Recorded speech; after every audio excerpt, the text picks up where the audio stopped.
কর কমিশনারের কার্যালয় কর অঞ্চল ফরিদপুর যে নতুন নিয়োগ বিজ্ঞপ্তি প্রকাশ করেছে, উক্ত নিয়োগ বিজ্ঞপ্তির কি পোস্ট আছে, লাস্ট ডেট কবে, কোন জেলার প্রার্থীরা আবেদন করতে পারবে, কিভাবে এসএমএস করবেন, সব আমরা এই ভিডিওর মাধ্যমে জানবো। দেখুন তারা কি বলেছে উক্ত সার্কুলারে। ফরিদপুর, রাজবাড়ী, গোপালগঞ্জ, মাদারীপুর ও শরীয়তপুর জেলার যারা স্থায়ী বাসিন্দা আছে শুধু তারাই এই সার্কুলারটাতে আবেদন করতে পারবে। এ ব্যতীত অন্য কোনো জেলার প্রার্থী আবেদন করতে পারবে না। পদের সংখ্যা, গ্রেড এবং পদ কি আছে দেখুন। কম্পিউটার অপারেটর পদের সংখ্যা 1, প্রধান সহকারী পদের সংখ্যা 22, উচ্চমান সহকারী পদের সংখ্যা 22, তারপর হচ্ছে 60 মুদ্রাক্ষরী কাম কম্পিউটার অপারেটর পদের সংখ্যা 23 এবং শিক্ষাগত যোগ্যতা চাওয়া হয়েছে অপর পাশে। তারপর হচ্ছে আরও 2টি পোস্ট আছে এখানে, সেটা হচ্ছে অফিস সহকারী কাম কম্পিউটার মুদ্রাক্ষরী গ্রেড 16, 27 জন পদের সংখ্যা। তারপর হচ্ছে উচ্চ মাধ্যমিক সার্টিফিকেট বা সমমান চাওয়া হয়েছে। আর কম্পিউটার মুদ্রাক্ষরে প্রতি মিনিটে গতি হচ্ছে 20-20 থাকতে হবে। অফিস সহায়কের ক্ষেত্রে পদের সংখ্যা 27, মাধ্যমিক স্কুল সার্টিফিকেট বা সমমান চাওয়া হয়েছে। 18 থেকে 32 বছর চাওয়া হয়েছে। আর অবশ্যই আপনাকে অ্যাপ্লিকেশন করার সময় নির্ভুলভাবে অ্যাপ্লিকেশন করতে হবে, ভুল করা যাবে না কোথাও। এখানে কাগজপত্র কি বলা হয়েছে এগুলো লাগবে, যেমন প্রার্থীর সকল শিক্ষাগত যোগ্যতা সনদ, তারপর হচ্ছে নাগরিকত্ব সনদ, জাতীয় পরিচয়পত্র অর্থাৎ এনআইডি কার্ড বা জন্ম নিবন্ধন এগুলো লাগবে। এনআইডি কার্ড, তারপর হচ্ছে মার্কশিট, সার্টিফিকেট এগুলো অনুযায়ী আপনাকে অ্যাপ্লিকেশন করতে হবে। ডেট অফ বার্থ, পিতার নাম, মাতার নাম যেভাবে আছে সেইভাবে আবেদন করবেন, ভুল করা যাবে না।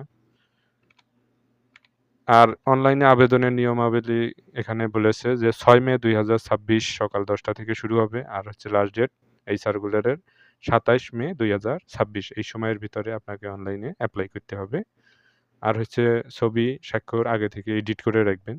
ছবি হবে 300x300 আর স্বাক্ষর হবে 300x80, নির্ধারিত স্থানে আপলোড করতে হবে, ভুল করা যাবে না। এবং টেলিটক সিমে অবশ্যই আপনাকে ব্যালেন্স রাখতে হবে আগে থেকে। উপযুক্ত সঠিক তথ্যের মাধ্যমেই আপনাকে অ্যাপ্লাই করতে হবে। আর এসএমএস কিভাবে করবেন দেখুন, এখানে যেভাবে এসএমএস-এর কথা উল্লেখ আছে, প্রথম এসএমএস যেভাবে এভাবে এক্সাম্পল অনুযায়ী আপনাকে এসএমএস করতে হবে। আবার দ্বিতীয় এসএমএস যেভাবে বলা হয়েছে, ইয়েস দিবেন, পিন নম্বর দিবেন, তারপর হচ্ছে 16222-এ সেন্ড করবেন।